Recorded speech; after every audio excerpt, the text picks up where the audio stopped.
কোরবানিটা দাও গোশত বেশি খাওয়ার জন্য নাকি আল্লাহকে খুশি করার জন্য? এটা আমি দেখার, এটাই তোর কোরবানির মূল। কত বড় গরু কোরবানি দিলা, কত কেজি গোশত হলো, আমি আল্লাহ এটা দেখি না, আমি দেখি তোমার অন্তরের মধ্যে আমি আল্লাহর ভয় আছে কিনা। সামনে কোরবানি আসতেছে, নবীর আদর্শ কত সুন্দর। বলে শুধু মানুষ মানুষে কষ্ট দিবে এতটুকুই না, বলে কোরবানি যারা দিবা একটা পশুর সামনে আর একটা পশু জবাই করবা না, অন্য পশু কষ্ট পাবে। নবীর আদর্শ কতটাই সব। কোন পশুকে শোয়াইয়া রাইখা জবাই দিতে দেরি করবা না, কষ্ট পায়। এক পশুর সামনে অন্য পশু জবাই করবা না, কষ্ট পাবে। তাহলে একটা পশুর কষ্ট রহমতের নবী বরদাস্ত করতে পারেন না, সে জায়গায় মানুষ হইয়া মানুষের কষ্ট দিলে এটা কেমনে বরদাস্ত হবে? এরা কোনো পশু জবাই করলে রক্তগুলো বাইতুল্লাহর দেওয়ালে মেখে দেয়, মনে করে এটা বরকত। তাহলে আমার জবাইটা কমপ্লিট কবুল হয়ে গেছে। আল্লাহ আয়াত নাজিল করে বলেন, নবী জানায়া দেন, লা ইয়ানালাল্লাহা লুহুমুহা ওয়ালা দিমাউহা ওয়ালাকিন ইয়ানালুহুত তাকওয়া মিনকুম। এই পাপিষ্টরা, তোদের রক্ত আর গোশত আমার কাছে দাম নাই, আমার কাছে একমাত্র দাম হলো তোর অন্তরের তাকওয়া, ভয়। हर के दारत खौफे हकदार दिल मदम जन्नतुल मअवा देहद उरा मकाम। মক্কার মানুষ আর কত খারাপ।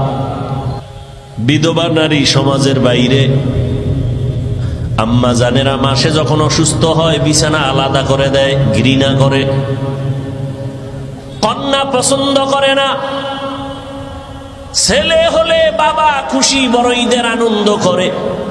মেয়ে হলে বাবা দরজা লাগায়া ঘরের মধ্যে থাকে, বাইরে যায় না, লজ্জা। কন্যা হইছে এই ভয়, এই লজ্জা। রহমতের নবী আসছেন, এত খারাপ জায়গায় রহমতের নবীরে আল্লাহ পাঠাইলেন কেন? যেই জায়গার মানুষ এত খারাপ, ওই জায়গার মধ্যে এত দামি রহমতের নবীকে কেন পাঠাইলেন? বলে যত বড় রোগী তত বড় ডাক্তার, ঠিক নেই? ইমামুল আউয়ালিন আল আখিরিন বহরে সদকা রহমাতাল লিল আলামিন সাইয়্যিদুল কাউনাইন খাতমুল মুরসালিন আখির আমদ বুদে ফখরুল আউয়ালিন শদ ওজুদাস রহমাতাল লিল আলামিন মসজিদে উশুদ হামারো ইয়ে জমিন। রোগী যত বড় ডাক্তারও তত বড়। রহমতের নবী কেমন ডাক্তার? বলে শ্রেষ্ঠ ডাক্তার। শ্রেষ্ঠ ডাক্তার কাকে বলে? কয় যেই ডাক্তারের ঔষধ দেওয়ার পরে আর কোনো ডাক্তারের প্রয়োজন হয় না। রহমতের নবী এমন এক ডাক্তার, নবী আইসা এমন ঔষধ দিলেন যে ঔষধ সেবন করলে মানুষ দুনিয়াতেও লাভবান, আখিরাতেও লাভবান। অন্য কোনো ডাক্তারের ঔষধ নেওয়ার প্রয়োজন হবে না। কিন্তু এই জমিনের মধ্যে রহমতের নবীর ঔষধ বাদ দিয়া যারা আব্রাহাম লিঙ্কনের ঔষধ গণতন্ত্রে কলিজায় ঢুকাইছে, ওরা জায়গায় জায়গায় জুতার বাড়ি খাইতেছে। আসতে বলেন কেন?